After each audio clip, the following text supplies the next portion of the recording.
పూర్ణిమ ప్రిన్స్లో కళ్యాణం కమనీయం సేల్స్. ప్రతి 15,000 కొనుగోలుపై ఒక గోల్డ్ కాయిన్ ఉచితం.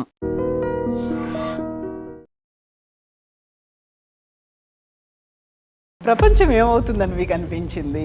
ఎందుకలా విశ్వశాంతి సంకీర్తన యజ్ఞం? విశ్వశాంతి గురించి నా ప్రేయర్ ఎప్పుడూ ఉంది తల్లి. అమెరికా, ఇజ్రాయెల్, ఇరాన్ వీళ్ళు ప్రపంచంలో చాలా ఈ యుద్ధాలు జరగడం మంచిది కాదు.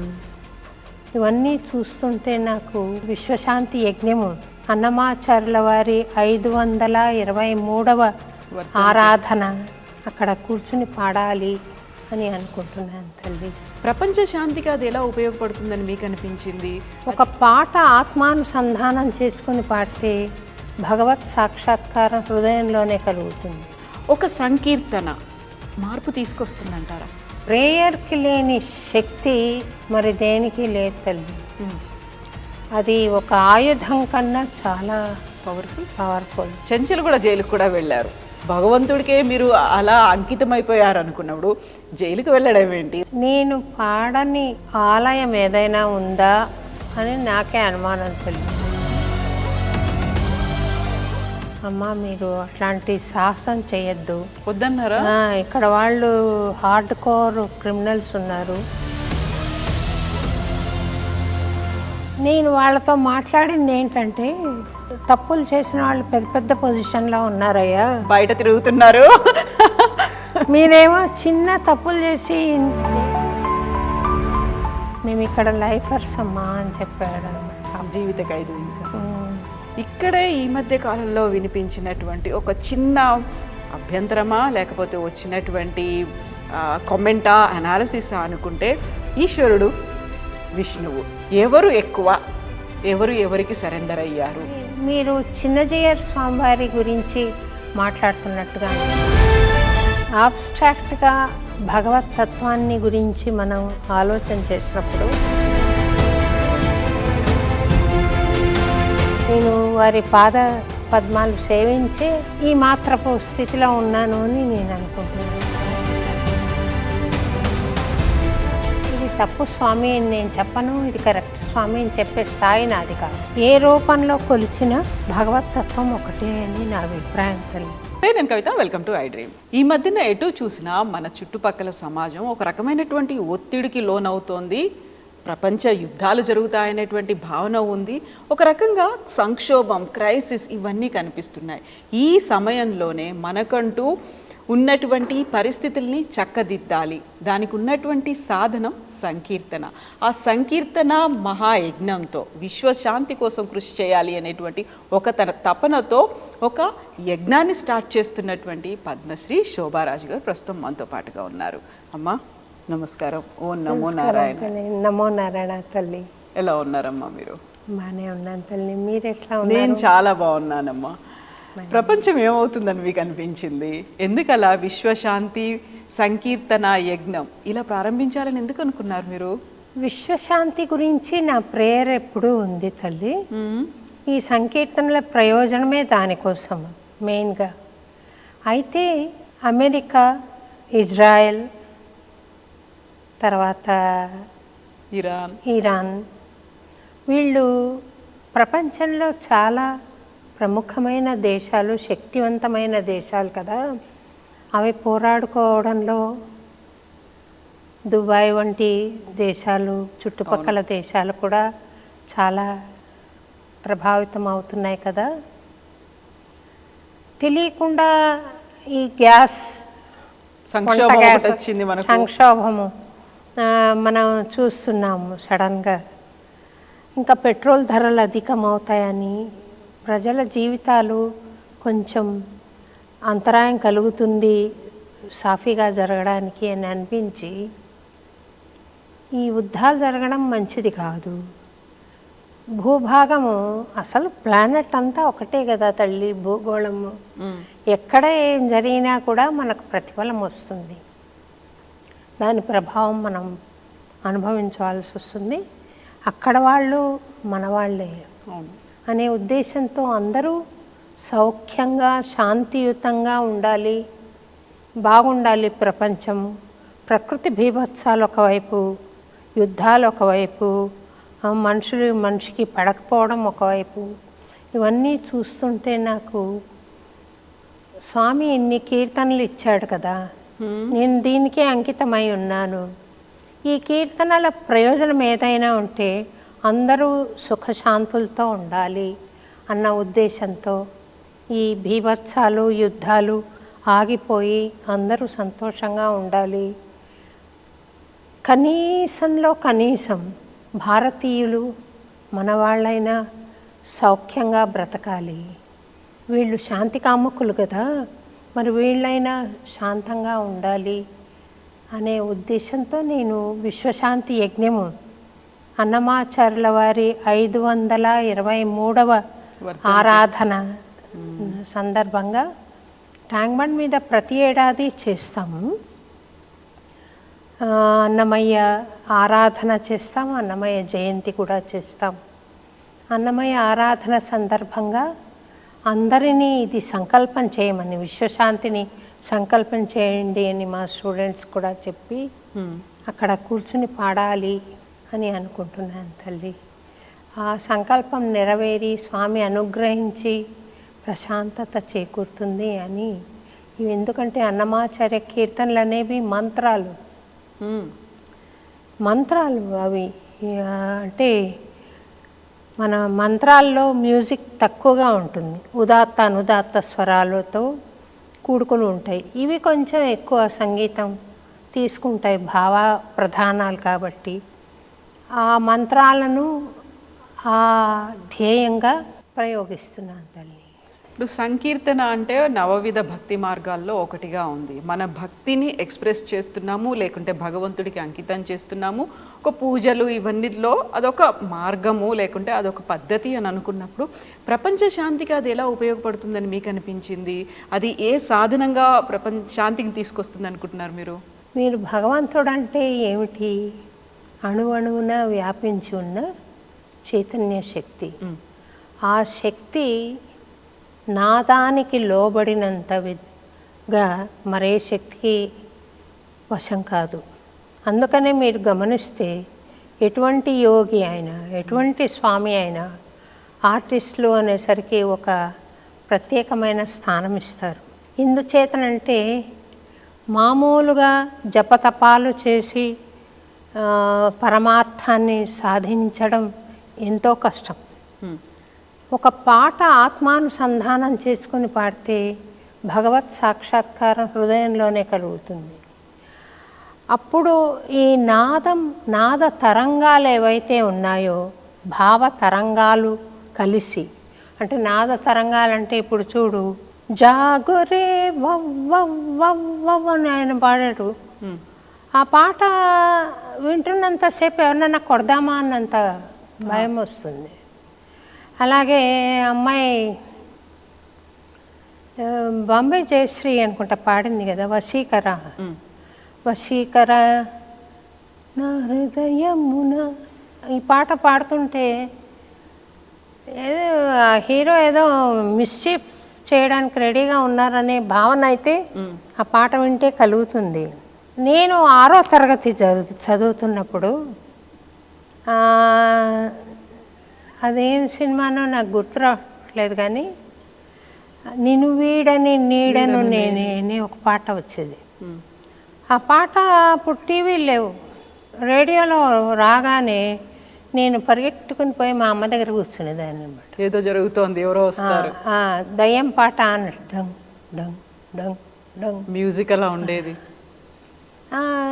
వెళ్ళి కూర్చునేదాన్ని. నాకు అర్థం తెలియదు ఆ పాటకి, వెళ్ళి కూర్చునేదాన్ని. అంటే music has an effect on the body.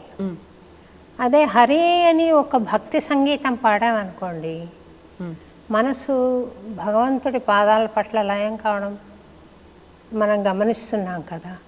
ఇవి హార్డ్ రాక్ మ్యూజిక్ ఉంటాయి, అవి పాడుతుంటే స్టాప్ బ్రేకింగ్ మై హార్ట్ నా అని పాడుతుంటే ఎలా ఉంటుంది, వాళ్ళు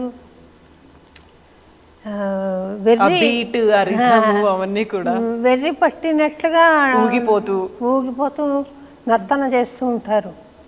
కాకపోతే నేను అనుకునేది, సంగీతానికి ఒక ప్రభావం ఉంది. అది భావంతో జోడించినప్పుడు ఈ భావం ఏ భావం విప్లవాత్మకమైన భావం జోడిస్తే విప్లవాత్మకమైన ప్రభావం శ్రోతలో వస్తుంది. శాంతియుతమైన సంకీర్తన పాడినప్పుడు శాంతియుతమైన తరంగాలు వస్తాయి.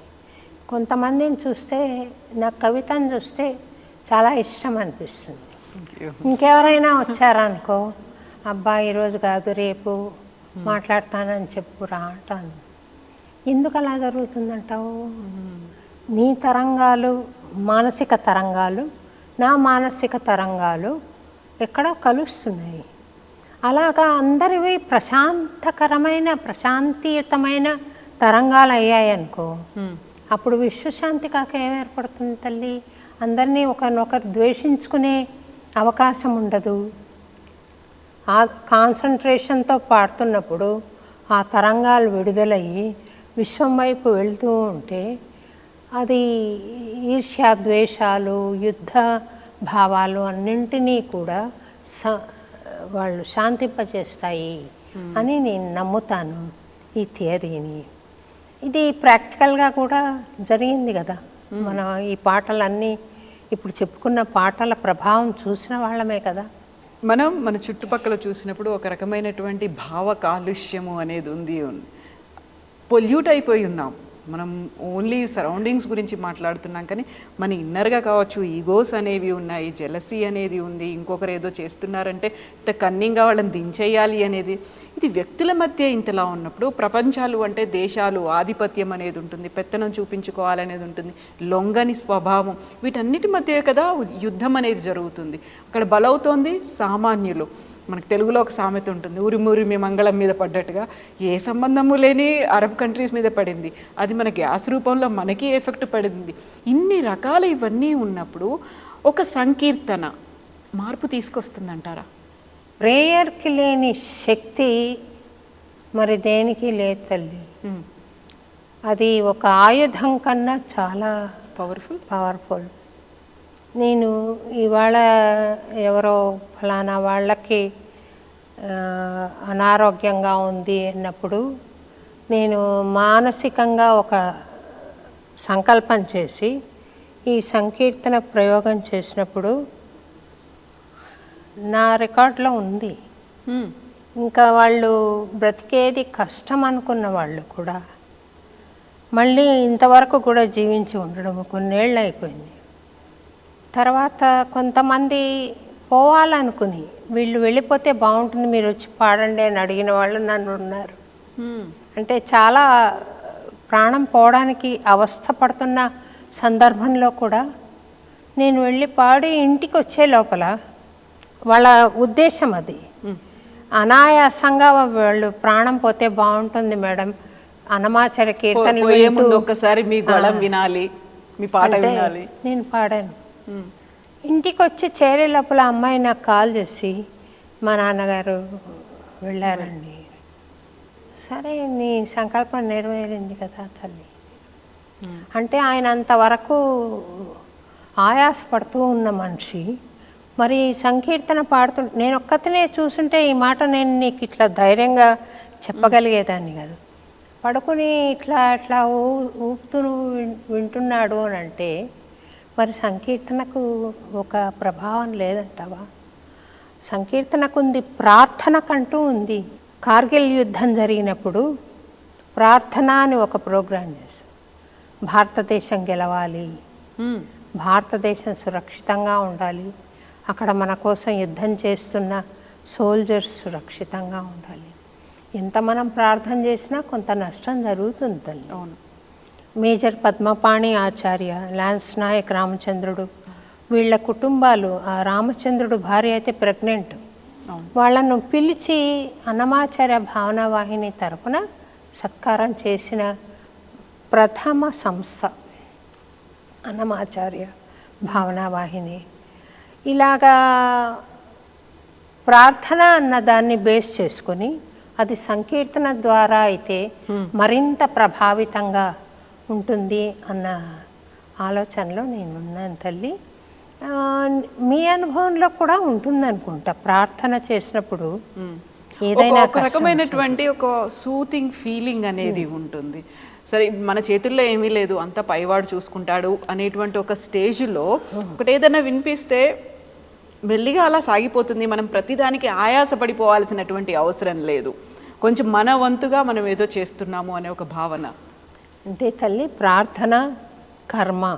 ఇప్పుడు నేను ఎవరి గురించైనా ఎక్స్ గురించి ప్రార్థన చేస్తున్నాను, తనకి నేను ప్రార్థన చేసి ఇతను ఆరోగ్యవంతుడు అవుతే బాగుంటుంది అనుకుంటే కొంతవరకు ఆరోగ్యవంతుడు కావడం, తర్వాత ఒక్కోసారి అది ఫలించకపోవడం. ఎందుకంటే నేను చాలా దుష్టకర్మ చేసున్నాను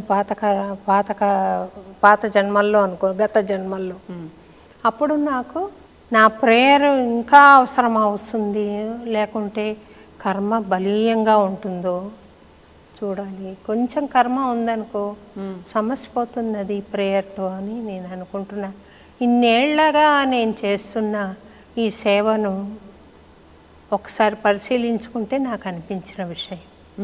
ఇన్నేళ్ళుగా మీరు చేస్తున్న సేవలు అన్నప్పుడు నిమ్స్ హాస్పిటల్లో సంకీర్తన ఔషధం అని మీరు చేశారు. సంకీర్తనం ఒక ఔషధంగా ఎలా ఉపయోగపడుతుంది అనేటువంటి భావన. ఇప్పుడు మీరు ప్రపంచ శాంతి కోసం సంకీర్తనలు అన్నప్పుడు ఈ నిమ్స్లో చేసింది చాలా ఏళ్ల క్రితం చేశారు మీరు. ఆ ఆలోచన అసలు ఎలా కనిపించింది? ఒక హాస్పిటల్లో వెళ్ళాలి, అక్కడ అన్నమాచార్య సంకీర్తనలు పాడాలి, అది వాళ్ళకు ఔషధంలాగా వాళ్ళకు కొంచెం రికవర్ అవడానికైనా తోడ్పడుతుంది. ఆ భావన, ఆలోచన ఎలా వచ్చింది మీకు? నేను పాడుతున్నప్పుడు నేను ఒక శూన్య స్థితికి వెళ్ళిపోయేదాన్ని తల్లి. కళ్ళు మూసుకొని పాడేదాన్ని. పాడుతున్నప్పుడు నాకు ఇంకేమి చుట్టుపక్కల పరిసరాల స్పృహ ఉండేది కాదు.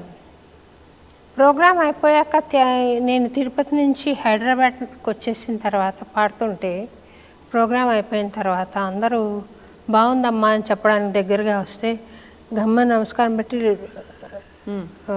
గ్రీన్ రూమ్లోకి వెళ్ళిపోయి కూర్చునేదాన్ని. చాలా గర్విష్టి శోభారాజు అని పేరు వచ్చింది. మేము దగ్గరికి వెళ్ళినా పలకరించదు, కనీసం అమ్మ నువ్వు పాడింది చాలా బాగుంది, మాకు నచ్చింది అని చెప్పినా దాన్ని స్వీకరించట్లేదు. మాతో మాట్లాడవచ్చు కదా, ఒక భావన ఉంటుంది. అయితే నా ఫీలింగ్ అప్పుడు ఎట్లా ఉండేదంటే, సుష్టుగా భోంచేసి శక్తి మొత్తం నాకు ఒంట్లో నిండింది. ఇప్పుడు నేను మాట్లాడితే అది హరించుకుపోతుంది. నేను వెళ్ళి సైలెంట్గా కాసేపు కూర్చోవాలి అనే ఫీలింగ్ వచ్చేది. నేను అట్లాగే బిహేవ్ చేసేదాన్ని. కానీ ఎప్పుడైతే నేను అన్నమాచార్య భావనావాహిని బాధ్యతలు తీసుకోవాల్సి వచ్చిందో నాకు అర్థమైంది, ఇట్లా కుదరదు, ఇది నన్ను గర్విష్టిగానే అనుకుంటారు వాళ్ళు తప్ప నేను సంస్థకి చేయగలిగిన పని కుంటుపడిపోతుంది. కాబట్టి నేను కొంత రిలాక్స్ అవ్వాలి అని మాట్లాడటం మొదలుపెట్టాను. థ్యాంక్స్ అమ్మా, చాలా థ్యాంక్స్ తల్లి, మాకు తిరుపతి వెళ్ళినట్టు అయిపోయిందండి, భద్రాచలం వెళ్ళినట్టు అయింది, ఇంట్లో చాలా సమస్యలతో వచ్చాము, ప్రశాంతంగా అనిపించింది అని చెప్పేవాళ్ళు. ఆ మాటలు విని ఈ పాటలకున్న ప్రభావం నా మీదే కాదు శ్రోతలకు కూడా వస్తుంది. Way back in mid 80s early 80s I'm talking about 82కి వచ్చాను నేను ఇక్కడికి. అప్పుడు నేను అనుకున్నాను ఈ పాటల్లో ఉంది ఏదో మంత్రాలు ఇవి ఇంతమందిని ఆకర్షిస్తున్నాయి, ఇంతమందిని ప్రభావితం చేస్తున్నాయి. మరి వేరే వాళ్ళు కూడా అన్నమాచార్య కీర్తనలు పాడితే ఎందుకు అలా జరగదు అని అంటే, మేబీ సంకల్పం చేయడం లేదేమో వాళ్ళు అని ఆలోచన చేసుకుని నేను ఈ సంకల్పంతో, అది 2000 సంవత్సరం, అది నిమ్స్లో సంకీర్తన ఔషధం అని చేశాం. కాకర్ల సుబ్బారావు గారు ఉన్నారు, నిమ్స్ డైరెక్టర్గా. ఆయన ఒక హాస్పిటల్లో ఆలయం లాంటి వాతావరణం ఏర్పరిచారు అని మాట్లాడారు ఆయన. చాలా బాగుంది. మా పేషెంట్స్ అందరు అడుగుతున్నారమ్మా ఇది కొనసాగించండి ఈ ప్రోగ్రామ్ అని ఆయన స్టేజ్ మీద అడిగారు, ఇది చాలా ప్రయత్నాలతో కూడుకుని ఉంటుంది కదా, నేను ఆర్కెస్ట్రా తీసుకురావాలి, వాళ్ళతో రిహార్సల్ చేయాలి, అందుకని నేను అనుకున్నంత తరచుగా చేయలేకపోయినాను. కానీ నేను 1-on-1 బేసిస్లో వెళ్ళి వాళ్ళ ఎవరికన్నా బాగలేదు నాకు ఫోన్ వస్తే నేను డబ్బులు కూడా అడగను, నాకు ఇంత ఇవ్వండి అని ఏమి తీసుకోను కూడా, ఆన్ ప్రిన్సిపల్. ఈ ఉద్దేశం నెరవేరాలని ఆర్కెస్ట్రాని, సౌండ్ సిస్టమ్ని, మా ఆర్టిస్టులని అందరినీ తీసుకుని వెళ్ళి ప్రోగ్రామ్ చేసి వస్తాను. మీకు ఒక ఎగ్జాంపుల్ చెప్పాలి అని అంటే నాకు గుర్తొచ్చింది, ఒక ఆయన ఉండేవారు, ఒక ఉద్యోగి. ఆయనకు పాపము ఏదో హాస్పిటల్లో చేరాడబ్బా. ఆయన చేరితే చెప్పడం కూడా అంత భావ్యంగా ఉండదు అనుకుంటా. చేరితే ఆయనకు ఎనిమా ఇస్తారు కదా మామూలుగా సర్జరీ ముందర, దాని బదులు మర్చిపోయి అసిస్టెంట్ ఒక అబ్బాయి యాసిడ్ ఎక్కిచ్చేసారు కడుపులో. ఇంటెస్టైన్స్ ఖాళీ మండిపోయి పాపము ఇంకా అధ్వానం అయిపోయింది పరిస్థితి. అప్పుడు వాళ్ళ భార్య చాలా ఏడుస్తోంది ఇంట్లో. ఆయన సైలెంట్గా కూర్చుని ఉన్నాడమ్మా అని ఒక మిత్రుడి ద్వారా తెలిసి నేను వీళ్ళందరినీ టీం తీసుకుని చాలా దూరం వెళ్ళాను. అప్పుడు వెళ్ళి వాళ్ళ ఇంట్లో కాన్సర్ట్ పాడాను. ఆయన ఏడుస్తూ ఉన్నాడు.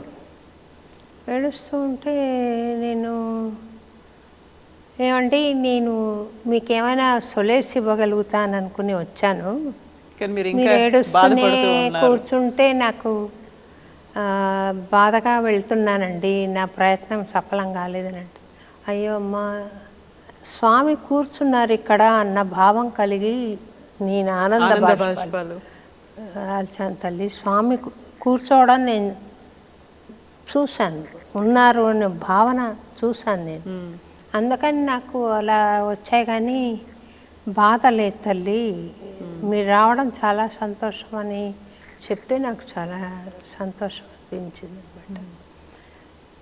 మళ్ళీ తర్వాత ఆయనకి కాంపన్సేషన్ ఇచ్చారంట. తను సర్దుకుని మళ్ళీ ఇక్కడికి రావడం కూడా జరిగింది. అదే మనమేమో బయట ఒక దేహ బాధ లేకపోతే ఆరోగ్యానికి సంబంధించి అనుకుంటాం కదా, ఇది మానసికంగా ఉండేటువంటి ఒక అనుభవం, అనుబంధం. మానసిక సైకోసోమాటిక్ అంటారు. ఏ రోగమైనా కూడా ముందు ఫ్యాక్టరీ ఇక్కడ ఉంది, ఇక్కడ ఉత్పత్తి అయ్యి మళ్ళీ శరీరంలోకి వస్తుంది. మనసు ప్రశాంతత ఎంతవరకు ఉంటే అంతవరకు ఆరోగ్యం ఉంటుంది. దేని గురించైనా వర్రీ అవుతున్నాను, దేని గురించైనా నాకు యాంగ్జైటీ ఉంది, అది రోగంగా ప్రతిఫలిస్తుంది తప్పకుండా. అందుకే మెడిటేషన్ ప్రాక్టీస్ చేయండి అని అంటారు పెద్దలు. మీరు నిమ్స్ హాస్పిటల్కి వెళ్ళారమ్మా, ఎందుకు వెళ్ళాలనిపించింది? సంకీర్తన ఔషధం చేశారు. సంకీర్తన ఔషధం చేసిన తర్వాత చెంచులు కూడా జైలుకు కూడా వెళ్ళారు. ఉపశమన సంకీర్తనం దానికి ముందరే వెళ్ళాను. దీనికంటే ముందే చేశారా? ఇదేంటి మరి, మీరు మామూలుగా ఇన్ని వేల కీర్తనలు పాడారు, స్వరపరిచారు, మీరే ఇన్ని ప్రదర్శనలు చేశారు దేశ విదేశాల్లో, చేసిన తర్వాత భగవంతుడికే మీరు అలా అంకితమైపోయారు అనుకున్నప్పుడు జైలుకు వెళ్ళడం ఏంటి, హాస్పిటల్స్లో కీర్తనలు ఏంటి, ఈ ఆలోచన ఎలా వచ్చింది అసలు? నేను పాడని ఆలయం ఏదైనా ఉందా అని నాకే అనుమానం తల్లి. నాకు అన్ని టెంపుల్స్ మైండ్లో కలిసిపోయి జామ్ అయిపోయి ఒక ఆలయం తలుచుకుంటే ఇంకో ఆలయం గుర్తొచ్చేలాగా అయిపోయింది. ఇప్పుడు నేను నా కచేరీలన్నీ ఆలయాల్లోనే చేశారు. అయితే భావోద్వేగంలో మనిషి తప్పు చేస్తాడు, భావోద్వేగం లేనప్పుడు చూస్తే చాలా మంచివాడుగా ఉంటాడు. అందుకని నేను ఏదో భావోద్వేగంలో వాళ్ళు చేసి ఉండవచ్చు, వాళ్ళలో మంచితనం ఉండొచ్చు, అందరిలో భగవంతుడు ఉన్నాడు అనే సిద్ధాంతాన్ని నేను నమ్మేదాన్ని. Godship is there in you, in me, in him, in everybody.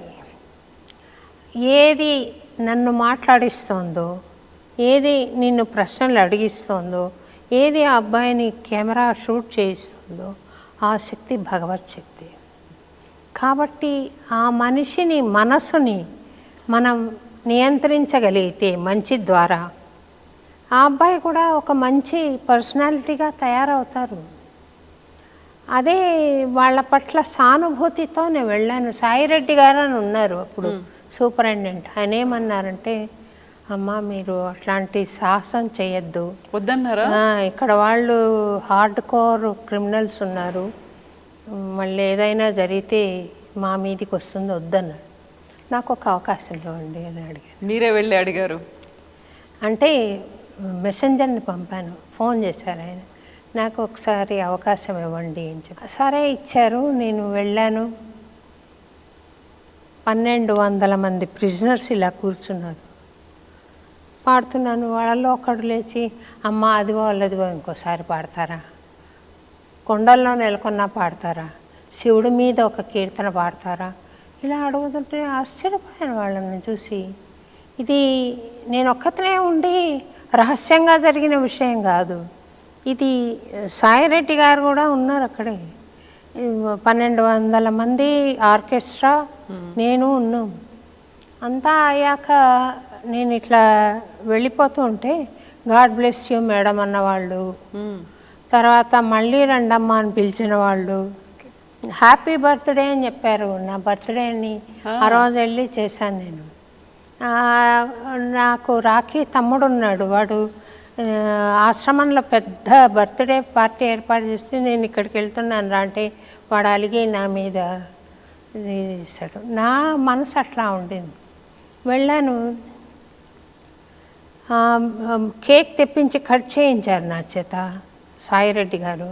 నేను వాళ్ళతో మాట్లాడింది ఏంటంటే, పెద్ద పెద్ద తప్పులు చేసిన వాళ్ళు పెద్ద పెద్ద పొజిషన్లో ఉన్నారయ్యా, బయట తిరుగుతున్నారు, మీరేమో చిన్న తప్పులు చేసి జైల్లో వచ్చి కూర్చున్నారేంటి మీరు మంచి బిహేవియర్ పుటప్ చేస్తే మిమ్మల్ని విడుదల చేసేస్తారు కదా అని అడిగాను అనమాట. అంటే మేము ఇక్కడ లైఫర్స్ అమ్మా అని చెప్పాడు అనమాట. జీవిత ఖైదు. ఇంకా ఇలా ఆ 2 గంటలు 2.5 గంటల సేపు వాళ్ళల్లో ఎవరినన్నా హత్య చేయాలని, లేదా ఒక దొంగతనం చేయాలని కానీ, లేదా ఏదైనా అఘాయిత్యం చేయాలన్న కానీ ఆలోచన వచ్చింటుందా? అంతమంది అంత ర్యాప్ట్ అటెన్షన్తో విన్నారు ఈ సంకీర్తనలు. ఈ సంకీర్తనలు పీరియాడికల్గా వాళ్ళకి ఎందుకు ప్రజెంట్ చేయకూడదు అని నేను ఇక్కడ చేసిన తర్వాత తిరుమల తిరుపతి దేవస్థానం వాళ్ళు కూడా స్ట్రీమ్స్లో ఈ కార్యక్రమం చేయడం మొదలుపెట్టారు. ఇలాగా ఆదర్శప్రాయంగా ఉంది అన్నమాచార్య భావనావాహిని అటువంటి పెద్ద సంస్థలకు కూడా. అంటే ఇక్కడ జరిగిందే చెయ్యాలి అని నాకు వచ్చిన ఐడియా అలా వచ్చింది తల్లి. తర్వాత ఇది అందరికీ ఎఫెక్ట్ చూపిస్తుంది అని నిమ్స్లో చేశాను, అమెరికాలో చేశాను. అమెరికాలో అయితే సరస్వతి భట్టర్ అని మొన్ననే వెళ్ళింది అమ్మాయి ఇక్కడి నుంచి. తనని ఇంటర్వ్యూ చేశాను మీ ఐ డ్రీమ్స్కి, చూశాను. తను క్యాచ్ చేసింది. చాలామంది అంటే ఇంకా 6 నెలల్లో పోతారు, 3 నెలల్లో పోతారు అన్న పేషెంట్స్కి నేను పాడాను. పాడితే అందరూ వీల్ చైర్స్ మీద మోస్ట్లీ వచ్చి కూర్చున్నారు ఆడియన్స్. తందనానాహి ఒకటి పాడాను. ఫాస్ట్గా భళా తందనానా అంటుంటే అందరు క్లాప్స్ కొడుతున్నారు. ఒక అతను స్ట్రోక్ వచ్చి అతను ఇట్లా ఇట్లా ఇట్లా ఇట్లా ఇట్లా ఇట్లా అంటున్నాడు. దగ్గరగా తెచ్చాడు చెయ్యి. వీడియో తీసింది అమ్మాయి సరస్వతి. సో అవి మంత్రాలు అని చెప్పడానికి ఇంతకన్నా నిదర్శనమేమని తల్లి. ఆ మంత్రాలు ఖైదీలకు పనిచేస్తాయి, రోగులకు పనిచేస్తాయి, మనకు పనిచేస్తాయి. మనం సపరేట్గా ఖైదీలు రోగులు అని కాదు, మనలోనే వాళ్ళు ఉన్నారు. మనం కూడా ఒక్కోసారి లోపల అలాంటి ఇన్స్టింక్ట్ అనేది ఎప్పుడో ఒకసారి ఉంటూనే ఉంటుంది కదా. కరెక్ట్ అన్నమాట. మనల్ని మనం కూడా మార్చుకోవాలి, ఒక ప్రక్షాళన లాంటిది చేసుకోవాల్సినటువంటి అవసరం ఉంటుంది. అవును, సంకీర్తన ద్వారా అది సులభతరం అవుతుంది ప్రక్షాళన అని నేను అనుకుంటాను. ఇప్పుడు ప్రపంచ శాంతి సంకీర్తన యజ్ఞం, దీనికోసమని మళ్ళీ మీరు సపరేట్గా ఏదైనా పాటను రూపొందించారా? అన్నమయ్య కీర్తననే సరికొత్తగా వినిపిస్తున్నారా? అన్నమాచార్య సంకీర్తన ఒకటి, సకల శాంతికరము సర్వేశ నీపై భక్తి ప్రకటమై మాకు నవ్వే అని అన్నమాచార్యుల వారు రాసిన అద్భుతమైన ఒక సంకీర్తన ఉంది. ఆ పాటలో మీనింగ్కి శాంతి మంత్రాలు చాలా సూట్ అవుతాయి. ఆ మీనింగే శాంతి మంత్రాల్లో ఉందన్నమాట.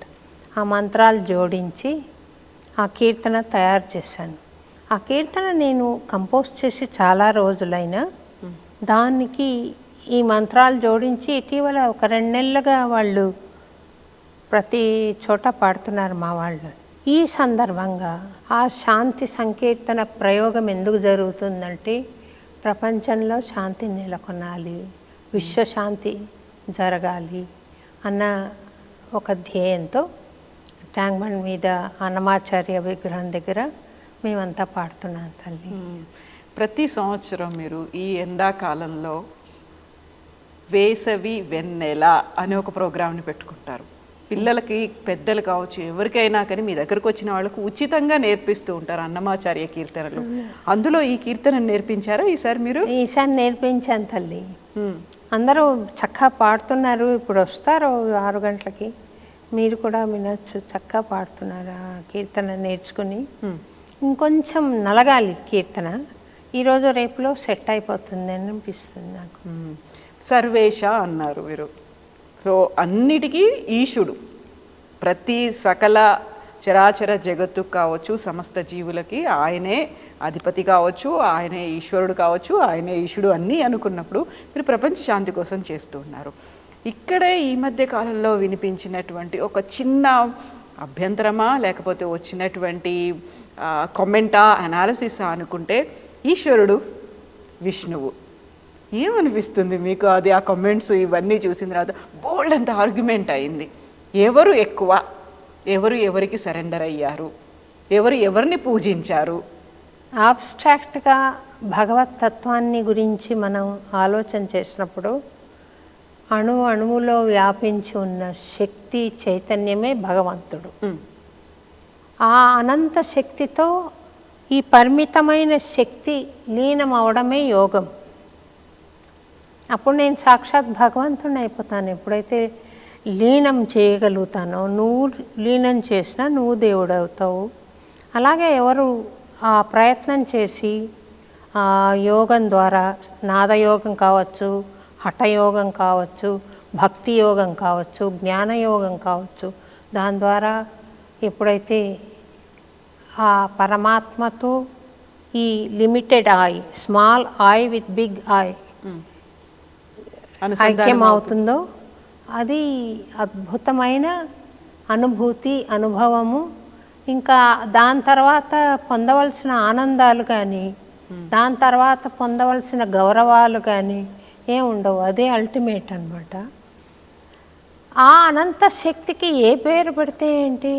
వెంకటేశ్వరుడు అని అన్నాడు అన్నమయ్య. అంటే మనం ఐహికానికి వచ్చినప్పుడు, ఒక స్థాయి దిగినప్పుడు రూపం చూడాలనుకుంటాం, అంతే కదా. నేను ప్రపంచంలో సంచరిస్తున్నాను, కవితను చూడాలి అంటే కవిత రూపం ఇట్లా ఉంటుంది అని నేను నిర్ణయించుకుంటాను. భగవంతుడి రూపం ఇట్లా ఉంటుంది అని నిర్ణయించుకుంటాను, ఒక రూపం. ఆ రూపం వెంకటేశ్వర రూపంగా అన్నమాచార్యుల వారు అర్చించి ఆరాధన చేసిన, సంకీర్తనలు పాడిన రూపం అది. అదే పరమాత్మ కాదు. అట్లా అయితే దాని మీద ఎన్నో పురుగులు వెళ్తుంటాయి, ఆయన దులుపుకోడు, ఇలా నిలబడే ఉంటాడు అంతే. అది నా కాన్సన్ట్రేషన్కి, నేను అనంతంగా వ్యాపించిన శక్తిని శోభ అని ఇక్కడ కొడితే ఏంటి అంటాను, శోభ అని ఇక్కడ కొడితే ఏంటి అంటాను. అలాగే నేను స్వామిని ఇక్కడ నుండి పిలుస్తున్నాను కాబట్టి అక్కడి నుండి నాకు సమాధానం వస్తుంది. ఏ రూపంలో కొలిచినా భగవతత్వం ఒకటే అని నా అభిప్రాయం తల్లి. ఏ రూపమైనా ఒకటి, కానీ ప్రీతిపాత్రమైన రూపం ఒకటి. మనకు ఇష్టాలు, కష్ట సుఖాలు, సంస్కారాలు ఇవన్నీ ఏర్పడిన తర్వాత ఇష్టదైవము అనేది ఒకటి ఉంటుంది. ఆ ఇష్టదైవం ఏదైనా కావచ్చు, అమ్మవారు కావచ్చు, శివుడు కావచ్చు, కేశవుడు కావచ్చు, వినాయకుడు కావచ్చు, ఏదైనా కావచ్చు, అందరూ కావచ్చు. నేను ఒక వీడియో చూశాను. ఆ వీడియో చూస్తే నాకు చాలా నవ్వొచ్చి అందరికీ ఇది నేను మెసేజ్గా ఇవ్వాలి అనుకున్నాను. ఏంటంటే ఒక గడ్డంతో ఉన్న తండ్రిని చూస్తూ ఉంటుంది పసిపిల్ల. అవును. ఆ గడ్డ వాడు షేవ్ చేసుకొని కనపడితే భయపడుతుంది, తండ్రి కాదని భావన. వాళ్ళమ్మ దగ్గరికి వెళ్ళిపోవాలని ఉంటుంది. ఆయనే గడ్డం తీశాడంతే. ఇంకో హ్యాట్ పెట్టుకుని జీన్స్ వేసుకోవచ్చు, చూరీదార్ వేసుకోవచ్చు, పంచ కట్టుకోవచ్చు, మార్పులు ఉన్నాయంతే అని నా అభిప్రాయం తల్లి. పెద్దలు నన్ను క్షమింతురుగాక నేను తప్పైతే. నిజంగానే అమ్మ, శైవం, వైష్ణవం, శాక్తేయం ఇలాంటివన్నీ ఉన్నాయి. అందులో మీరు చెప్పినట్టుగా ఇప్పుడు దేశాల మధ్య యుద్ధాలు మనం చూస్తున్నాము. కాకుండా మన దగ్గర ఉన్న దాంట్లో కూడా ఎవరు గొప్ప, ఎవరికి పూజించాలి, ఎందుకు పూజించాలి, ఆ దేవుని పూజించకుంటే ఏమవుతుంది, ఒకరికి ఏమో 2 భార్యలు ఉన్నారంటారు, ఒకరేమో బ్రహ్మచారి అంటారు, ఇక్కడ ఉన్న మన ఊర్లో గ్రామ దేవతలు అంటారు, చులకన భావం ఉంది, ఇవన్నీ ఉన్నాయి కదా. మళ్ళీ ఇక్కడ వినిపించేది ఏంటి, మనలో మనకి ఎందుకంత ఐక్యత లేదు? ఐక్యత లేదు అని అంటే విజ్ఞానాన్ని, ఈ పవర్ని ముందర మనం పవర్ని వాల్యూమ్ లాగా ట్రీట్ చేసేవాళ్ళం కాదు. కానీ నేను అమెరికాకు వెళ్ళాక చూశాను, పవర్ని కూడా మన వెలుగును కూడా వాల్యూమ్ లాగా ట్రీట్ చేయొచ్చు అని. ఇట్లా అంటే బ్రైట్నెస్ ఎక్కువ అవుతుంది, ఇట్లా అంటే తక్కువ అవుతుంది. ఇప్పుడు మనకు అలవాటు అయిపోయింది కాబట్టి మామూలుగా అనిపిస్తుంది. కానీ కొత్తగా నేను అమెరికాకు వెళ్ళినప్పుడు అది చూస్తుంటే నాకు ఆశ్చర్యంగా అనిపించింది. 89 సంగతి ఇలా వెలుగును కంట్రోల్ చేయొచ్చా? సౌండ్ను కంట్రోల్ చేసేవాళ్ళం, రేడియో వాల్యూమ్ ఎక్కువ పెట్టడం తక్కువ, కానీ వెలుగును కూడా ఇలాగా చేయొచ్చా అని అనిపించింది. అలాగా జ్ఞానము విపరీతమయ్యి ఆ విపరీతం ఒక పరిమితికి వచ్చినప్పుడు కలిగే భావాలు ఇవిగా నేను అనుకుంటున్నాను తల్లి. ఇక్కడే మళ్ళీ ఇంకొక వాదన వస్తుంది చరిత్రకి సంబంధించి. చరిత్రని ఎవరు ఏ కోణంలో చూస్తే వారికి అదే కోణంలో కనిపిస్తూ ఉంటుంది కదా. నేను శివుడి గురించి చెప్పాను, అది నాకు చాలా గొప్పగా అనిపిస్తుంది. మీరు వెంకటేశ్వర స్వామి గురించి చెప్పారు, లేదు విష్ణుమూర్తికి గురించి చెప్పారు, అదే గొప్పగా అనిపిస్తుంది. బట్ ఎగ్జాక్ట్గా చరిత్ర అనేది ఏముంది, అది ఎవరు చెప్పాలంటారు? ఒకరికి మళ్ళీ నేను అక్కడికే వెళ్తాను, ఆమ్నాయ పీఠాలకి సంబంధించి రామ్నాయ పీఠాలకు ఎవరు ఏర్పాటు చేశారు?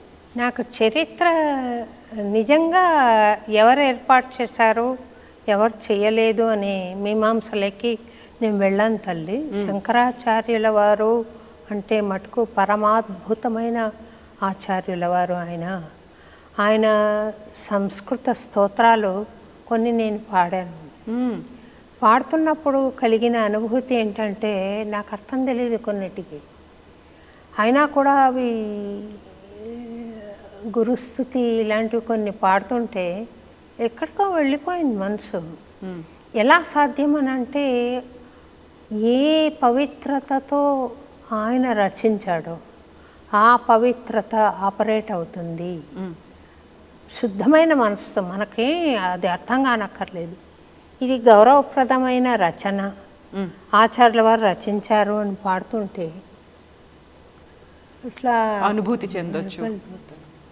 కాబట్టి ఆమ్నాయ పీఠాలు ఏర్పాటు చేశారా చేయలేదా అనే ప్రసక్తి కన్నా ఆయన ఎంతటి మహానుభావుడు, ఎంత సర్వీస్ జరిగింది ఆయన ద్వారా, ఎంత చైతన్యం వచ్చింది ప్రజల్లో అనేది నిర్వివాదాంశం తల్లి. అది తర్వాత ఒక వస్తువుని నేను ఇలా పట్టుకున్నాను, మీరు ఇక్కడి నుంచి చూస్తే ఇది వెడల్పుగా ఉంది అంటారు, ఇక్కడి నుంచి చూస్తే చాలా సన్నగా ఉంది అంటారు. ఒకే వస్తువు కదా. కాబట్టి చూస్తున్న దృక్కోణంలో మార్పే కానీ సత్యం ఒకటే ఉంది. నేను పట్టుకున్న వస్తువు ఒకటే ఉంది, నువ్వు చూసేది ఇంత వెడల్పు ఉందండి అంటున్నావు, ఇక్కడి నుంచే చూసి సన్నగా ఉందండి అంటున్నారు. అంటే ఏంటి? సత్యం ఒకటి, ఏకం సత్ విప్రా బహుదా వదంతి. కొంతమంది ఆ సత్యాన్ని, ఇది బ్రహ్మాండమంతా వ్యాపించి ఉన్న శక్తి అన్నారు. ఇది నిర్వివాదాంశము. భగవత్ శక్తి బ్రహ్మాండాల్లో వ్యాపించి ఉంది అనేది నిర్వివాదాంశము. అయితే ఈ రూపాల్లో శివుడెవరో కేశవుడెవరు అనేది వివాదాంశం అవుతుంది. అది నేను మీరు చిన్నజీయర్ స్వామివారి గురించి మాట్లాడుతున్నట్టుగా అనుకున్నా. గురుతుల్యులమ్మ ఆయన. నేను వారి పాద పద్మాలు సేవించి ఈ మాత్రపు స్థితిలో ఉన్నాను అని నేను అనుకుంటున్నాను. వారిని నేను ఎట్టి పరిస్థితుల్లోనూ ఇది తప్పు స్వామి అని నేను చెప్పను, ఇది కరెక్ట్ స్వామి అని చెప్పే స్థాయి నాది కాదు. కాకపోతే నేను ఒక తండ్రిని అప్పా అని పిలుస్తా అనుకో, ఏమని పలుకుతాడు? అయ్యా అని పిలుస్తా, పలుకుతాడు. నాన్న అంటాము. ఆయన భార్య పేరు పెట్టి పిలవచ్చు, ఏమండి అనొచ్చు, పలుకుతున్నాడు. కోర్టులో సార్ అంటారు, పలుకుతున్నాడు. అదే మనిషి. మరి ఒక మనిషికి ఉన్న శక్తి భగవంతుడికి ఉండదంటారా? భగవంతుడిని ఏ పేరు పిలిచినా, ఏ రూపంలో ఆరాధించినా పలికే పరమాత్మ శక్తి ఒకటి అని నేను పరిపూర్ణంగా విశ్వసిస్తాను తల్లి. నేను అన్నమాచార్య టెలి సీరియల్ ఒకటి తీశాను. అవును, దూరదర్శన్ కోసం చేశారు. దూరదర్శన్ కోసం చూసారా మీరు? ఓ చూసాను. అందులో లాస్ట్ బట్ 1 ఎపిసోడ్లో ఒకటి, లాస్ట్ ఎపిసోడ్ అనుకుంటా, నేను క్రియేట్ చేశాను.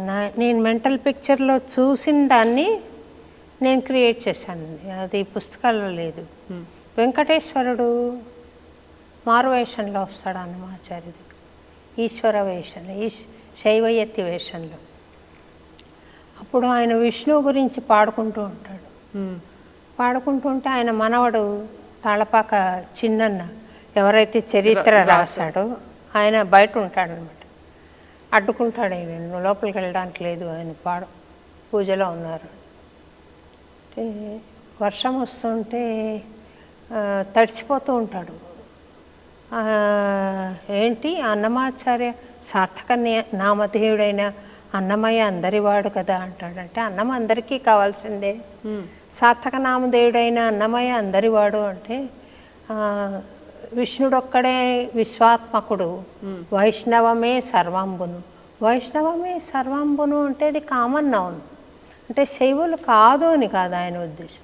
వైష్ణవం, ఆయన కూడా ఎన్లైటన్మెంట్ ఎట్లా వచ్చిందో చెప్తున్నా నేను. అయితే విష్ణుడొక్కడే విశ్వాత్మకుడు, వైష్ణవమే సర్వంబును అని పాడతాడు. చూడు పాడుతున్నాడు అని చూపిస్తాడు మనవడు. శైవయతి చూసి ఆయన పాడుతున్నప్పుడు ఈయన తాండవం చేయడం, తర్వాత ఫ్లూట్ వాయిస్తాడు శివుడు. ఆ సన్నివేశాలు పెట్టాను. అంటే ఆశ్చర్యంగా చూస్తుంటాడు అనమాట. ఈ కృష్ణుడు వాయిస్తాడు ఫ్లూటు, విష్ణుడు కూడా శివుడు ఫ్లూట్ వాయిస్తున్నాడే అని ఆశ్చర్యంగా చూస్తాడు అనమాట. అంతా అయిపోయాక అన్నమయ్య బయటికి వస్తాడు. అంటే తడిచిపోయినట్టున్నారు, అయ్యో వర్షానికి తడిచిపోయారా, లోపలికి రండి అని చెప్పి ఒక గుడ్డ ఇచ్చి తుడుచుకోమంటాడు. తుడుచుకొని ఓం నమ శివాయ తుడుచుకుంటాడు. ఇది వైష్ణవాశ్రమం, ఇక్కడ కేశవనామాలే, అన్య దేవతా స్తుతి చేయకూడదు అని అన్నమాచార్య చెప్పారు. అన్నమయ్య అంతా తెలిసి ఇంతలోనే ఉన్నావా అంటాడు. ఎవరు? ఈయన శైవయతి. మీ వెంకటేశ్వర స్వామికి జటాజూటం ఉంది చూడలేదా, నాగాభరణాలు ఉన్నాయి చూడలేదా అని అడుగుతాడు అనమాట. అంటే అంత మాత్రాన శంఖచక్రధారి అయిన వెంకటేశ్వరుడు శివుడైపోతాడా అని అడుగుతాడనమాట. అవి మీ రామానుజాచార్యుల వారు పెట్టినవే కదా అంటాడు. ఎవరు? శైవయతి. అంటే రామానుజాచార్యులు వేరే సమాశ్రయణం చేశారు స్వామికి, తెలుసా సంగతి? He was the person who did. ఈయన శివుడా కేశవుడా అమ్మవారా అని అందరూ భక్తులు కొట్లాడుకుంటుంటే ఆయనకు సమాశ్రయణం చేసి గురుస్థానం సంపాదించి గుడిలోనే ఉన్నారు రామానుజాచార్యుల వారు. ఆయన వెంకటేశ్వర స్వామి గుడిలోనే ఉన్నారు. సరే, ఆయన లోపలికి వస్తే నాకు ఆకలిగా ఉంది అని అంటే, ఇవాళ ఏకాదశి, అందరూ ఉపవాసం ఉన్నారు, హరినామ స్మరణ చేయి, నీకు ఆకలి దప్పులు ఉండవు అంటాడు. సాటి మనిషి ఆకలిని అర్థం చేసుకునే మానవతా మతమే లేదు, ఏకాదశి వ్రతమా అని అంటాడనమాట. అంటే ఏమిటా మాటల్లోని చిన్నవాడు పసిపిల్లవాడు గద్దిస్తే, తప్పు నాయన, అతిథి దైవంతో సమానము అని అన్నమాచార్యులు చెప్తే, అతిథి దైవమే అంటాడనమాట. దైవమే అనేసి ఉంటే అప్పుడు కొంతమంది అన్నమాచార్య అంటే ఇష్టం లేని వాళ్ళు, ఈయనను పడేయాలి అని చూస్తున్న వాళ్ళు 4 మతాల వాళ్ళు వస్తారనమాట. వచ్చి భిక్షాందేహి అని అడిగితే, ఇవాళ ఏకాదశి అంటే, సరే మిమ్మల్ని ఒక దానం అడుగుదామని వచ్చాము అని అంటే, సరే నా దగ్గర ఉన్నది ఏదైనా సరే ఇస్తాను అంటాడు. అయితే మీ దగ్గర లేనిది మేము అడగంగా, అయితే ఏదైనా సరే ఇస్తాను అంటాడు. అయితే మీ సంకీర్తనలు వేద సమానాలు కదా, వేదాలు అర్థం చేసుకోవాలంటే చాలా కష్టం, మీ సంకీర్తనలు చాలా సులభంగా అర్థమవుతాయి, మాకు ఇవ్వండి అని అడుగుతారు. బాధ కొంచెం కంగు తింటాడు అన్నమయ్య, ఏంటి ఇట్లా అడుగుతున్నారని. సరే అని వెనక్కి వెళ్ళి ఆ తాళపత్రాలన్నీ తీసుకొని వెళ్తుంటే ఈయన గమనిస్తూ ఉంటాడు. వాళ్ళు వచ్చిందే వాళ్ళు బ్రహ్మరాక్షసులు, వాళ్ళకి ఎలా ఇస్తావు, వాళ్ళకు ఇవ్వద్దు అని చెప్తాడు. నువ్వు ఇవ్వద్దు అని అంటే, ఆయన సొమ్ము కదా, ఆయన ఎలా కాపాడుకుంటాడో చూద్దామని అన్నమయ్య వెళ్ళిపోతే ఈయన అంటాడు, ఆ భారము నాదేనా అంటాడనమాట. ఏంటి అంటే, ఏం లేదు లేపో అంటాడనమాట. వెళ్ళిపోయి ఈ సంకీర్తనలు ఇచ్చేస్తాడు. ఇచ్చేస్తే ఆ సంకీర్తనలన్నీ నీటిపాలు చేసి వికటాట్టహాసం చేస్తూ ఉంటారు వీళ్ళు. మళ్ళీ ఈయన పశ్చాత్తాపంతో స్వామి దగ్గర ఏడుస్తూ ఉంటాడు. స్వామి, నేను నీ కోసం చేసిన జీవితాంతం చేసిన కైంకర్యం అట్లా నీళ్ల పాలైపోవలసిందేనా? ఎక్కడో నాలో లోపం ఉన్నట్టుంది. నేను చేసిన సేవ అనే కర్తృత్వ భావన ఉంది, అందుకే ఇట్లా జరిగింది అనుకుంటున్నాను. నీ కాఠిన్యం వెనకల కారుణ్యమే ఉంది కదో అని అంటూ ఉంటాడు స్వామితో. అప్పుడు అన్నమయ్య అని పిలుపు వినిపిస్తే బయటికి వెళ్తాడు. ఇందాక శైవయతి, నీ సంకీర్తనలు తేవడానికి చాలా ప్రయాసపడి తెచ్చాను, తీసుకో, వీళ్ళందరూ నాకు హెల్ప్ చేశారు అని. రకరకాల మతాల వాళ్ళు ఉంటారు, శాక్తేయులు, శైవులు, అందరూ వీళ్ళందరూ హెల్ప్ చేశారు. తీసుకునే లోపల వాళ్ళు మాయమైపోతారు. అప్పుడు ఆయనకు అర్థమవుతుందన్నమాట. డైలాగ్స్ అని ఉంటారు కదా, ఆ భారము నాదేనా అనేది, ఇలాంటి మాటలు గుర్తొచ్చి అతిదే దైవము, కన్నీళ్ళు, అతిదే దైవం అనేది కన్నీళ్ళు గారుస్తాడు. వెళ్ళి స్వామి ముందర గుడిలో, స్వామి ఎప్పుడూ నీ అందమైన రూపమే తప్ప నాకెప్పుడూ ఇలాగా నువ్వు సర్వం అంతా వ్యాపించిన శక్తిగా నాకెప్పుడూ కనిపించలేదు, ఎందుకని అన్ని రూపాలని ఇవన్నీ నాకు తెలియజేయలేదు, ఎందుకని నువ్వు వర్షంలో తడుస్తుంటే నేను హాయిగా పాడుకున్నానా స్వామి, నీకు ఛత్ర చామారాది సేవలు చేసి ఇప్పుడు నాకు లాభం ఏంటి? నువ్వు ఆకలి అంటే నేను నీకు పెట్టలేదు, ఇప్పుడు నీకు నైవేద్యాలు ఎన్ని పెడితే ఏంటి లాభము? నువ్వు ఇయ్యద్దు ఆ సంకీర్తనలు అంటే కూడా నేను ఇచ్చేసేసాను, నీ మాట దాటాను కదా, ఇప్పుడు నేను నీకు దాసుణ్ణి అంటే ఏం లాభము? శరణాగతి ఏంటి? ఎందుకు స్వామి నువ్వు నాకు అట్లా కనపడలేదు? ఎందుకు స్వామి ఎందుకు కనపడలేదంటే, ఒక్కసారిగా విశ్వరూప సందర్శనం చూపిస్తాడు. వెంకటేశ్వర స్వామి పెద్దగా పెరిగిపోయి ప్రపంచం బ్రహ్మాండం అంతా నేనే అన్నట్టు చూపిస్తే, ఎంత మాత్రమున ఎవ్వరు తలచినా అంత మాత్రమే నీవని పాట అప్పుడు పాడిందిగా. నాకు ఒక మనోఫలకం పైన నేను చూసిన సత్యాన్ని అట్లా రాసుకున్నాను తల్లి. ఇది ఎప్పుడు 80sలో? మొన్న 99లో టెలికాస్ట్ అయింది దూరదర్శన్. 80sలో 79లో అన్నమయ్య కథ అని రాశాను. అప్పుడు ఈ సన్నివేశం లేదు. ఒక దూరదర్శన్ కోసం రాసిన దాంట్లో పెట్టుకున్నారు మీరు? దూరదర్శన్ కోసం కాదు, నేను 108 ఎపిసోడ్ల సీరియల్ తీయాలని రాసుకున్నాను. దూరదర్శన్లో ఒక అవకాశం వచ్చి చేశాను. అది మీరు అప్పుడు రాసుకున్నది కానీ, అప్పుడు మీకు అనిపించింది కానీ, అది ప్రతిసారి సర్వకాల సర్వావస్థల యందు అదే అప్లై అవుతుంది కదా? కరెక్ట్ అండి, అదే కావాలి కూడా. అవును. మనం ప్రపంచ శాంతి కోసం వీటన్నిటి కోసం చూస్తున్నప్పుడు మనలో కూడా కొంచెం మార్పు రావాలి. మనం ఎవరి కోసం ఉన్నాం, ఏం జరుగుతోంది, మన చుట్టుపక్కల ఏముంది, మనలో ఏం జరుగుతోంది, మనం ఎలా ఉన్నాము. కరెక్ట్. ఒకటి ఏంటంటే, ఒక రూపాన్ని నేను ఉపాసన చేస్తున్నప్పుడు ఆ రూపం మీద ఒక ఇష్టము గౌరవము ఏర్పడ్డం సహజం. ఆ రూపం వేరేదనుకో, శివుడు అనుకో, ఆ రూపం మీద గౌరవము ఇష్టం ఏర్పడడం సహజం. నా అంత దేవుడు లేడు అనుకోవడం సహజం.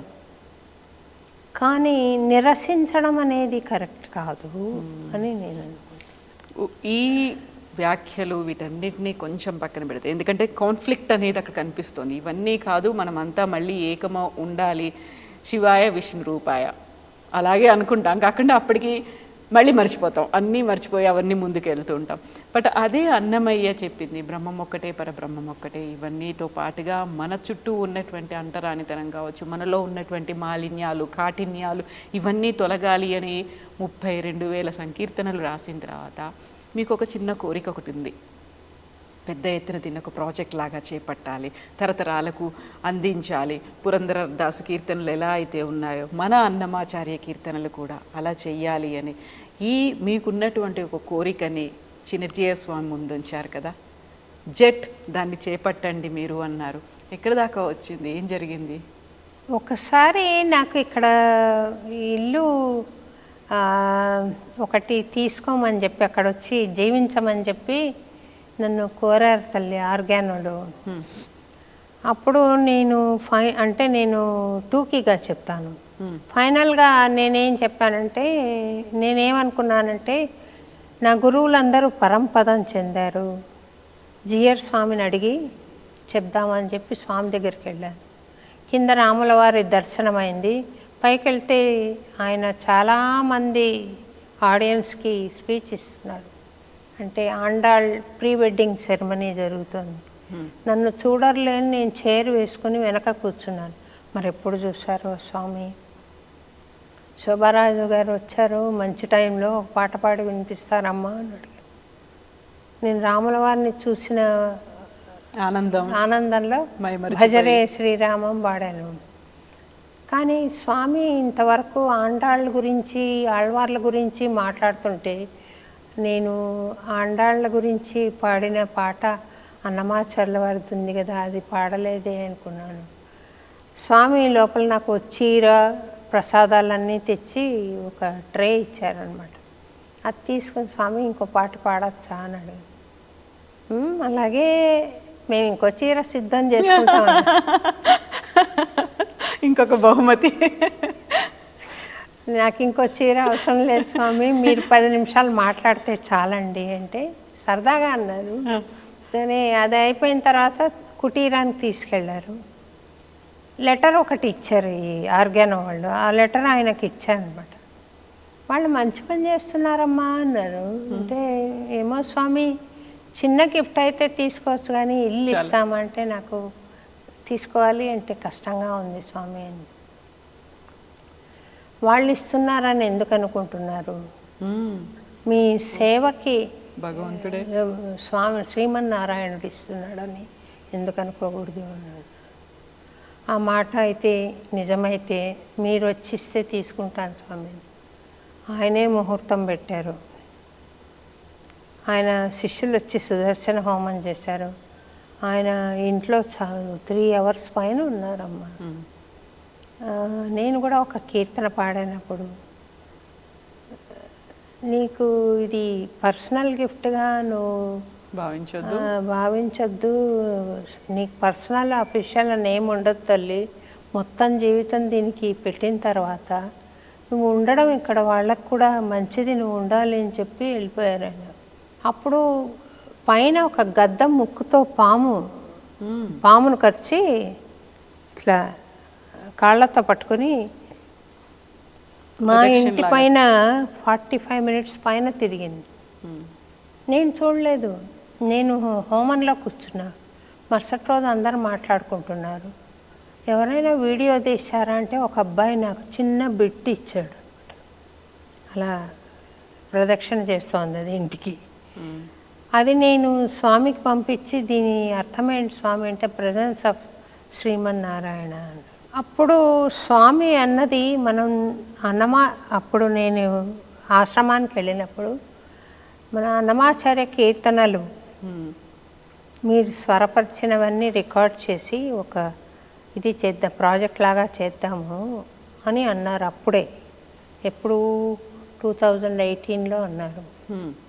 మళ్ళీ మొన్న ఇక్కడికి వచ్చినప్పుడు నేను చెప్పాను, స్వామి మీ పోటీ వాళ్ళు చేస్తే ఇది నా దగ్గర ఎంతైనా వనరుల కొరత ఉంది తల్లి, ఏది వచ్చినా నేను దీన్ని రెనోవేట్ చేయడానికి సరిపోయింది, టెంపుల్ కట్టడానికి సరిపోయింది, నాకంటూ మిగిలింది చాలా తక్కువ.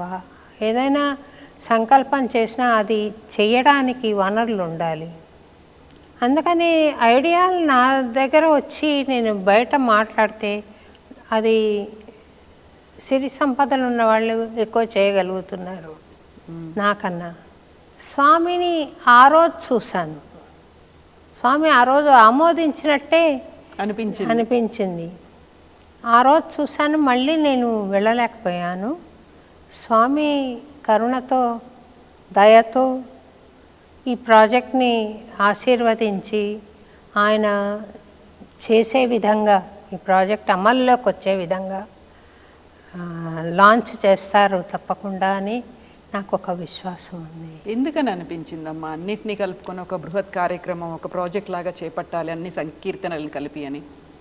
ఎందుకని అంటే నేను జీవితాంతం మొత్తం జీవితం అంకితం ఇచ్చి ఇప్పటిదాకా అలాంటి అది లేదా అమ్మ? అసలు రికార్డ్ చేసింది కావచ్చు, అన్ని కీర్తనలకి స్వరపరిచిన తర్వాత ఇది ఏ కృతిలో ఉంది, ఇది ఎలా పాడాలి? అన్ని కీర్తనలు అంటే కొన్ని కీర్తనలు కొన్ని చోట్ల ఉన్నాయి.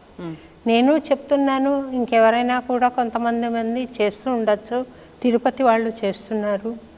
ఇలా కాకుండా సమగ్రంగా అందరికీ అవైలబుల్ చేసేలాగా పాటలన్నీ, ఆయన దగ్గర వనరులు ఆయన అనుకుంటే తక్కువ కాదు కాబట్టి, ఆయనకు దివ్యత్వం కూడా, దివ్యశక్తి కూడా ఉంది మనసులో. ఒక సంకల్పం చేస్తే దానికి ఆకృతిని ఇవ్వగలిగిన ఒక దివ్య శక్తి కూడా ఉంది కాబట్టి నేను స్వామిని అడిగాను. దాని మూలాన రాశీభూతమైన సంకీర్తనలన్నీ శోభారాజు ఎందుకు పనికిరాదు, కాకపోతే ఈ సేవ చేసిన సత్యాన్ని ఎవరు కాదని అనలేరు కదా, ఆ సేవ జరిగింది ఇక్కడ. ఆ కీర్తనలన్నీ ఆయన రికార్డ్ చేసి ఒక చోట రాశీభూతంగా ఉన్నాయి అని అంటే అవైలబిలిటీ ఈజీ అవుతుంది కదా. ఎవరో ఇప్పుడు కొత్తగా వచ్చి చేయడం కన్నా ఆది నుండి నేను సేవ చేస్తున్నాను, ఆ థాట్తో ట్యూన్ అయి ఉన్నాను, ఆయన చేస్తామన్న సంకల్పం ఆయనకు ఉంది. అలాంటప్పుడు ఇది ఇందాక సంగతి ఎందుకు చెప్పాను అని అంటే, ఆయన ఆ రోజు ఆయనంతటా ఆయనే అన్నారు. నేను ఆశ్రమానికి వెళ్ళినప్పుడు ఆ ఇల్లు గురించి వెళ్ళాను కదా, అప్పుడు పాడితే మనం ఒక ప్రాజెక్ట్ చేద్దాము అని ఆయనే అన్నారు. ఇక్కడ నేను అన్నాను. అంటే నాకు ఈ మధ్య కొంచెం పాడడానికి ఇబ్బంది, ఇదివరకు అంత ఫ్రీగా పాడటానికి సులువుగా లేదు. అప్పుడు ఆయన నా పాట విని ఆయనంతటా ఆయన అనడం, జరిగింది. ఇప్పుడు నేను పాడగలిగితే పాడతాను, ట్రీట్మెంట్ తీసుకుంటున్నాను. లేకపోతే నేను తయారు చేసిన స్టూడెంట్స్ చాలామంది ఉన్నారు, ఇంకా పాడుతున్న గాయకులు ఉన్నారు. వాళ్ళకు నేర్పి పాడమంటాము, రికార్డ్ చేసి ఒక మంచి ప్రాజెక్ట్ కింద చేయాలి అని ఉంది తల్లి. సో ఇప్పుడు మీకు పెట్టుకున్నటువంటి భవిష్యత్ కార్యక్రమం ఏంటి అంటే ఇదొకటి పెట్టుకున్నారు. ఈ మధ్యలో మళ్ళీ వేసవి వెన్నెలలు లాంటి కార్యక్రమాలు, నాద బ్రహ్మోత్సవాలు, తందనానాలు, ఇవన్నీ కూడా everything is following in the line అలా ఉన్నాయి. ఉన్నటువంటి ఒక బృహత్ కార్యక్రమం, ఒక ప్రాజెక్ట్, అతి పెద్ద ప్రాజెక్ట్. ఓకే, ఒక తెలుగులో ఒక మాట ఉంటుంది, చిత్తశుద్ధి ఉంటే సంకల్పం దానంతర అదే సిద్ధిస్తుంది అనేటువంటి మాట. ముందు నుంచి శోభారాజు గారు ఏదనుకున్నారు దానికి తగ్గట్టుగా ప్రతిదీ చేస్తూనే వచ్చారు. ఇది కూడా అలాగే అవుతుంది. సంతోషం తల్లి. అంతే కదమ్మా? అంతే, తప్పకుండా. థ్యాంక్ యూ సో మచ్ అమ్మా. థ్యాంక్ యూ తల్లి. థ్యాంక్ యూ అమ్మా. And for more videos, Please subscribe to iDream. Please subscribe to iDream. Please subscribe iDream. And please subscribe to iDream. For more videos, subscribe to iDream. please like, share and subscribe to the channel. Congratulations, iDream. Subscribe to iDream. Subscribe to iDream. So subscribe to iDream Media. iDream ki iDream team andarki huge congratulations. Please subscribe iDream Media. Please subscribe to iDream. Subscribe iDream. Please subscribe to iDream. iDream అంటే నా కళల ఛానల్ను subscribe చేసుకున్న నోరు తిరుగుతలేదు, మీరైతే గంట గుర్తు కొట్టండి. For more such videos, please subscribe to iDream. Subscribe to iDream. Please subscribe to iDream. Please subscribe iDream Media. Please do subscribe to iDream. Please subscribe to iDream Media. For best entertainment and information, please subscribe iDream. And don't forget to subscribe to iDream.